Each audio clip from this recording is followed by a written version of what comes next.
एमका लड़ाकू विमान अब टाटा बनाएगा।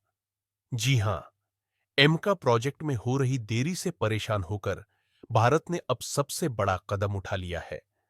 भारत को यह समझ में आ चुका है कि अगर एमका को जल्द से जल्द तैयार करना है और एक स्वदेशी स्टेल्थ लड़ाकू विमान बनाना है, तो इसका एक ही रास्ता है, प्राइवेट कंपनियों की भागीदारी।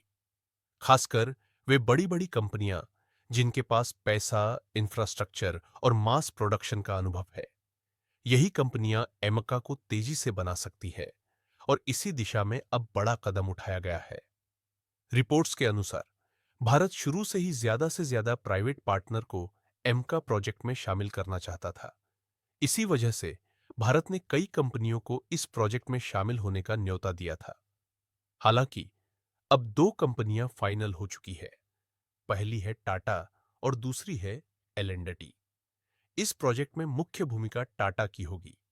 टाटा को एमका लड़ाकू विमान की पूरी सप्लाई चेन और अलग-अलग तकनीकें तैयार करने और सप्लाई करने का जिम्मा दिया गया है। टाटा इस प्रोजेक्ट में अहम रोल निभाएगा ताकि कम से कम 120 एमका स्टेल्थ लड़ाकू विमान बनाए जा सके।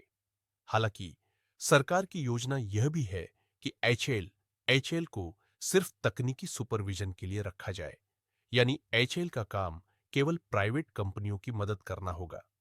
सरकार चाहती है कि इस प्रोजेक्ट में ज्यादा से ज्यादा काम प्राइवेट कंपनियों द्वारा किया जाए और एचएल का काम न्यूनतम हो।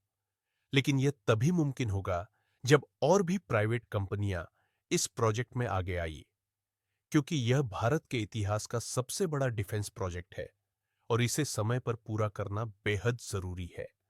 अब सवाल उठता है कि क्यों यह प्रोजेक्ट इतना जरूरी है। दरअसल चीन की तैयारी यह है कि आने वाले 20 सालों में वे अपने सभी नॉन स्टेल्थ लड़ाकू विमानों को हटाकर पूरी तरह से स्टेल्थ लड़ाकू विमानों में शिफ्ट कर देंगे। अमेरिका भी इसी दिशा में काम कर रहा है। ऐसे में भारत को भी अपनी वायुसेना को आधुनिक बनाना पड़ेगा। भारत के पास अभी करीब 3000 लड़ाकू विमान है। अब सोचिए, आप कितने खरीद सकते हैं? 50, 100 या 150? लेकिन आप सबको रिप्लेस नहीं कर सकते।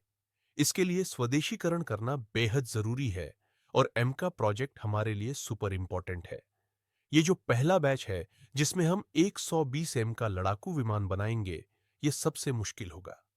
लेकिन जैसे जैसे यह काम आगे बढ़ेगा और हमारे पास अनुभव बढ़ेगा, आगे के बैच में काम आसान होता जाएगा। यही कारण है कि सरकार प्राइवेट कंपनियों को इस प्रोजेक्ट में पुश कर रही है।